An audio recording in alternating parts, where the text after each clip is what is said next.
I know. There's one game left. I know, okay? Hello, I am the Irish guy, and yes, Newcastle United versus Liverpool tonight. I'm already trembling. It's the battle for Isaac's heart, which feels very Pirates of the Caribbean. But yes, I will be at the game tonight, and I already feel like vomiting up last night's ham sandwich. I'm meaning between Newcastle and Liverpool right now with everything that's going on. This feels like if Jennifer Aniston and Angelina Jolie had gone for brunch in 2005. So tonight is a massive clue into what my mood is going to be on my next video. But lads, okay, Prem catch up. What has happened in the Premier League so far this weekend? Right, let's go. Arsenal 5, Leeds 0. Poor old Leeds. They got absolutely fried up like bacon at a barbecue. This was supposed to be different. Coming up from the championship, they then beat Everton in their opening match. Maybe Daniel Farke had learned his lessons from the last time out in this division, when his naivety at Norwich made him look like he had the street smarts of a boat of soggy weedos. And this was more of the same. Rocking up at the Emirates without a game plan to concede 5. But look, here he had Victor Gyökeres scoring 2. And I'll be honest, okay, when he desperately snatched at a chance in the first half and scores at 0-0, swiping at the football when he could have just touched it and slotted it home, it genuinely looked like the Swede was really nervous. He looked like he'd been ruminating on the bad press he'd received after the win at Old Trafford. Seriously, because he's not used to criticism. Because over in Portugal, he was treated like a prince. This criticism lingered in his head. Because this is the first time I've ever seen someone respond on the pitch to insults on Twitter. We saw last season James Maddison throwing darts at Roy Keane. But here, Gyökeres literally scores and celebrates by fixing his hair in response to this. Gyökeres touched his hair more times than he touched the ball in the first half. I'm sorry, but when have we ever seen footballers responding to Twitter trolls on the pitch? He is seriously giving credence to a tweet that was probably scribbled up by a bored 13-year-old whilst halfway through a bowl of Cocoa Pops. But look, Gyökeres did well here. He scored twice, as did Jurriën Timber, as Leeds showed they coped with Declan Rice's delivery as much as a diabetic would cope with eating his body weight in cake. But yeah, I'm guessing those Leeds players will now go on to have nightmares about Rice's corners every time he whipped them in. The entire defense looked like they were suddenly staring at their nan in the nip. But look, the big story from this game was Arteta showboating by selecting Max Daumann, bringing him on for the last half an hour.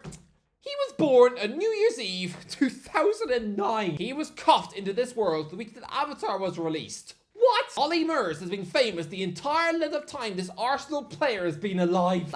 That is nuts. This isn't even the first 15-year-olds Arteta has picked in a Premier League match. Seriously, he's got such a fascination with picking 15-year-olds. I'd expect that sort of behavior from my local disgraced swim teacher, not a Premier League manager. Look, Daumann just won Arsenal a penalty in his debut after bamboozling the Leeds United defence. If I'm that Leeds defender who fouled him, I think I'd now be too humiliated to even be seen out in public getting an ice cream with my mum. You've just been schooled by someone who only recently stopped getting paid by the Tooth Fairy. This is someone who wasn't even able to walk when the gutter signed Ozil. He's not even close to completing his education, and so yeah, probably still thinks that cows can fly. My childhood film was Lion King, but Daumann's was probably Finding Dory or Toy Story 4. Most Arsenal fans' childhood heroes were Vieira or Henry, right? But Daumann's was what? Aubameyang? He's not even old enough to even remember Jack Wilshere. That is nuts. He's a baby. And yet every time he got the ball, he twisted the Leeds defence inside and out. But look, Arsenal, quality win this. And yes, your injuries to Odegaard and Saka were worrying, but you've got strength and depth now. And you've just unveiled Ebereki Eze, who you probably all wonderfully love now after he jumped at the Spurs window to become the modern day Willian. Seriously, why does this keep happening to Spurs at the last minute? Why do their new potential signings leave them for another London club? I mean, what happens before they sign that Tottenham contract? Does Daniel Levy creep them out by walking into the room in a dress and asking them to fish his wedding ring out of the loo? Either way, for Arsenal, what a steal. Man City 0, Tottenham 2. It's official. Tottenham are now Man City's bogey team. Guardiola looked fuming. It's happening again. Another home defeat to Spurs. Seriously, he looked more outraged than a feminist at a Villarreal training session. For a bloke who's won the treble twice, for a master genius like him, to now develop this nasty habit of getting bullied at home by Tottenham on a regular basis. It's not great for his street cred. It's been like if a top New York gangster was seen getting slapped up by a Harry Potter bookworm. Lads, this is the 7th time since 2017 that Spurs have left the Etihad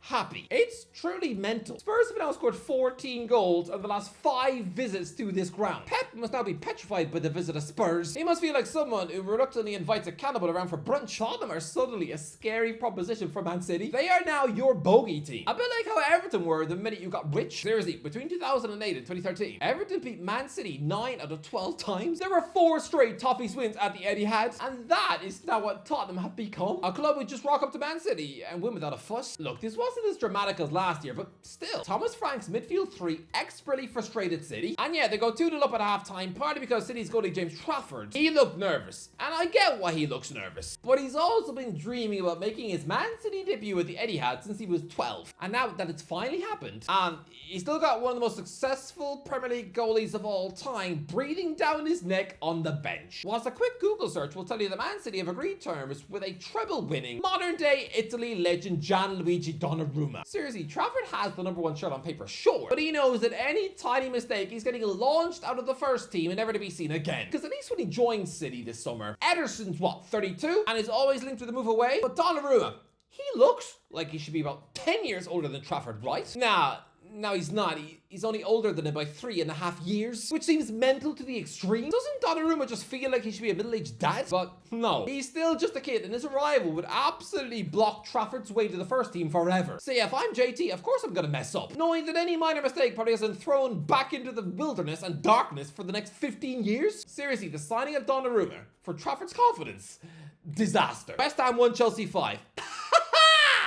Graham Potter is an utter wet joke. I've been saying this for years and years and years and years and years. Even back when he was every football hipster's favourite face. Seriously, people were gassing up Potter so much. It's where they got a Gryffindor tattoos on their leg. People loved this guy. The next great England manager, right? Well, look at him now. After being gobbled up by Chelsea, he's now clinging to his job after just a few months at West Ham. I used to always say that Graham Potter was not even a better manager than peak Alan Pardew, which is being proven now because Pardew got West Ham to finish 10th and nearly win the FA Cup.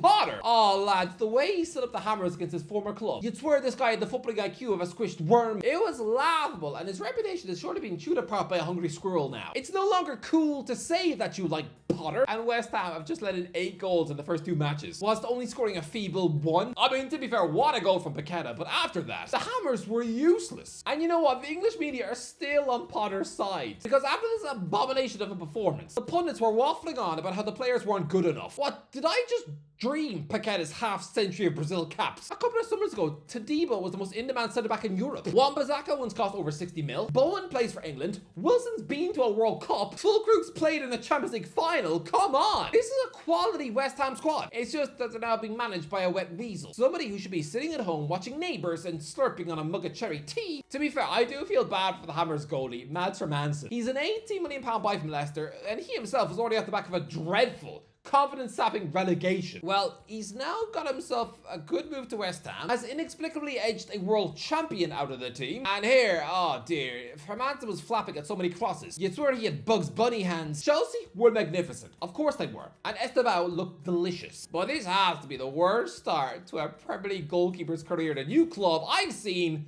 since Rob Green at QPR. He lost 5-0 at home to Swansea and got publicly laughed at by Paddy Kenny. Crystal Palace 1, Nottingham Forest 1. Is Nuno Santo insane? The most sensitive owner in Premier League football is Nottingham Forest chairman Evangelos Marinakis, someone who probably threatened legal action if his barista served him a slightly burnt scone. This is the big bad wolf of Premier League ownership.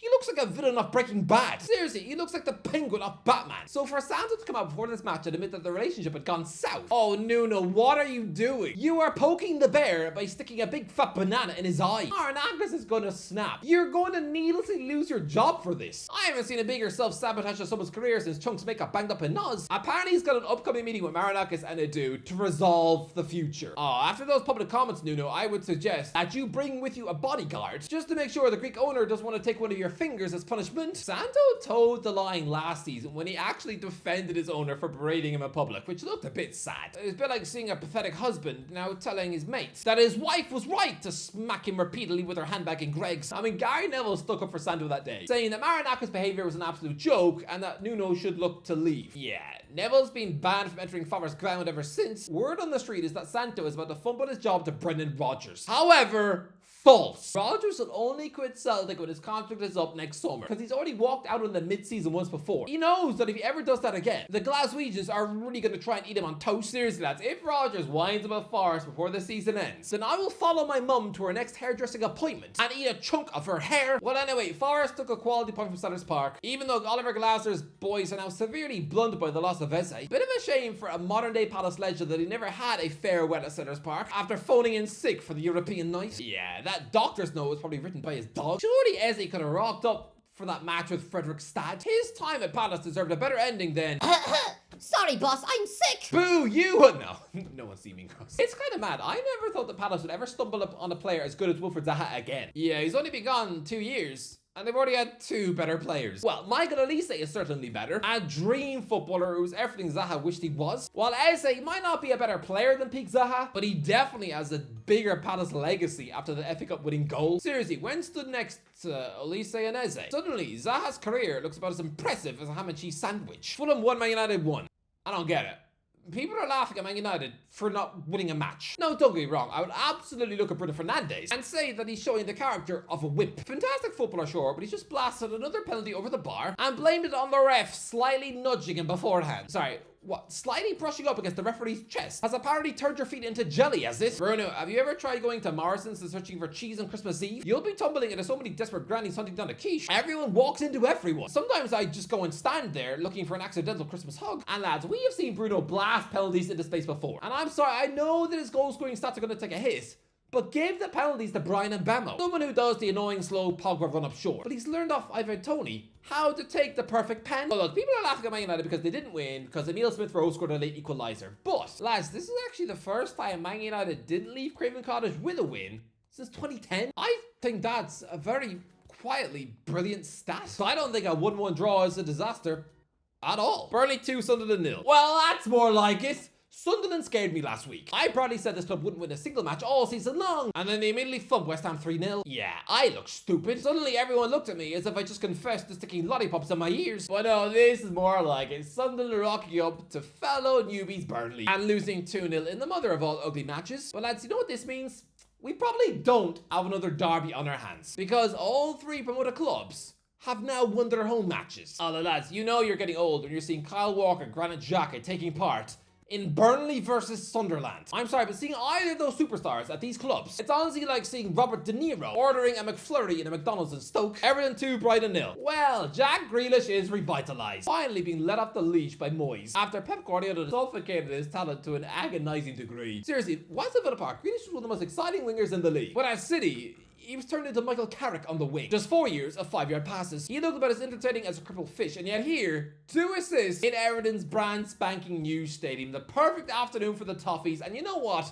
The fans actually look like they like their new home. Unlike the West Ham fans, who still resent being forced into that spaceship of a stadium. Seriously, I'm guessing some disgruntled West Ham season ticket holders probably like to still protest by flinging their halftime chicken nuggets down the toilet. But Everton fans, they seem happy with this move, and I predicted this club to finish 7th this season. This is way more like it. Brentford 1, Aston Villa 0. Keith Andrews has won a Premier League game in management, beating Unai Emery. What? This is how you know something is desperately wrong at Aston Villa. Their transfer window has been a complete abject disappointment, and so far, 0 goals in 2 matches. And yeah, I chastised Brentford for paying close to £50 million for Tanko Otawa from Bournemouth. I said that was a pathetic waste of cash, so of course, he scores 1-0. Well done, Keith, but Villa are in massive trouble already. 2 games in, no goals. Their fans should be worried. Get in another striker, because so far, you look blunter than a sausage. Bournemouth 1, Wolves 0. Thanks, Wolves. Wolves will not enter the relegation zone even once. Not even a single week will they be in the relegation zone. And for every week that they are, I will slap a sandwich in my face. Thanks, Wolves. What, a Weedle sandwich is still a sandwich, alright?